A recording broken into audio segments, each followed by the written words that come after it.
আজকে ডিউটি থেকে বেরিয়ে সকাল সকাল চলে গেছিলাম মাছ বাজার। এখানে গিয়ে দেখি জ্যান্ত জ্যান্ত মাছ ভাসছে ডেকচির মধ্যে। তো আমি সেখান থেকে বেছে বেছে একটা নিয়ে নিয়েছিলাম তেলাপিয়া মাছ। আর বাড়িতে থাকতাম যখন, তখন আমার বাবা পুকুর দিয়ে জ্যান্ত জ্যান্ত মাছ ধরে নিয়ে আসতো, তখন মাছ খেতাম না। আর এখানে এসে ডেকচির জ্যান্ত মাছ কিনে খাচ্ছি আমি। তো হ্যালো সবাইকে, কেমন আছো তোমরা সবাই? আমি তো খুবই ভালো আছি। তো এসছি রুমে, রুমে এসে আগে বসিয়ে দেবো ভাতটা, কারণ ভাতটা হতে অনেকটাই সময় লাগে।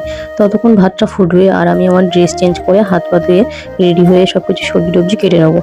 তো তারপর রেডি হয়ে এসছি, এসে মাছগুলো আগে নুন হলুদ মাখিয়ে রাখবো।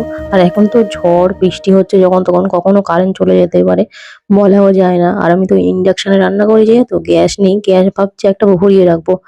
এখন তো ঝড় বৃষ্টির সময়। তারপর দিয়ে দেবো কড়াইতে তেল। আগের একটু মাছ ভাজা তেল ছিল, আর তারপরে কালকের একটু ছিল কিছু ভাজা পোড়ার তেল।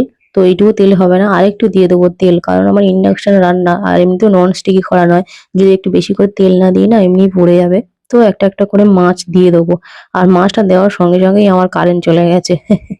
ওই জন্য একটা পাশের বাড়ি দিদার বাড়িতে মাছটা গ্যাসে বসিয়ে দিয়ে এসেছিলাম। একটুখানি বৃষ্টি প্রবলেম পড়লেই না, এটাই হচ্ছে প্রবলেম। আমি জানতাম এটা হয়তো আমাদের গ্রামের দিকে প্রবলেম হয়, কিন্তু এখন দেখছি শহরের দিকেও একটুখানি বৃষ্টি হলেই কারেন্ট চলে যায়। তো যাই হোক, ওদের বাড়িতে মাছটা দিয়ে এসেছি, ততক্ষণ মাছটা ভাজা হোক আর আমি একটু সবজিগুলো কেটে নিই।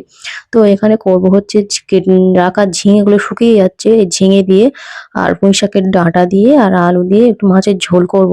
তো এগুলো কেটে নিয়ে যেতে যেতে আমার আবার কারেন্ট চলে এসছে।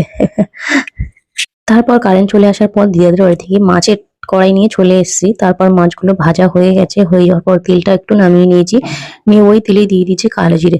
আর আমি ফোড়ন নিয়ে আসবো প্রত্যেক দিনই ভুলে যাই, তো যাই হোক তো ওই কড়াই দিয়ে দিয়েছি। ওই সব সবজিগুলো একটু ভেজে নেবো, নিয়ে দিয়ে দেবো একটু হলুদ আর একটু লঙ্কার গুঁড়ো।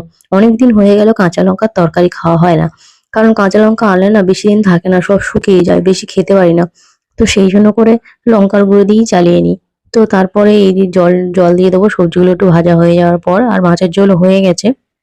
আমার ভিডিওতে অনেক ভুলভাল হয়ে থাকে, তো সবাই ক্ষমা করে দেবেন, কারণ আমি খুব একটা সময় পাই না। এই যে ভিডিওটা করি ডিউটি থেকে আসার পরেই, ওই যা ১ ঘন্টা থাকে ওর মধ্যে ভিডিও করি, আর ভয়েস ওভারটা করি জাস্ট ১০-২০ মিনিটের মধ্যে, কোনো স্ক্রিপ্ট না, কিছু না, যা মনে আসে তাই বলে দিই। তো সময় হয় না, যখন সময় হবে তখন আবার ভালো করে বানাবো। তো চলো টাটা, পরের ব্লগে আবার দেখা হবে।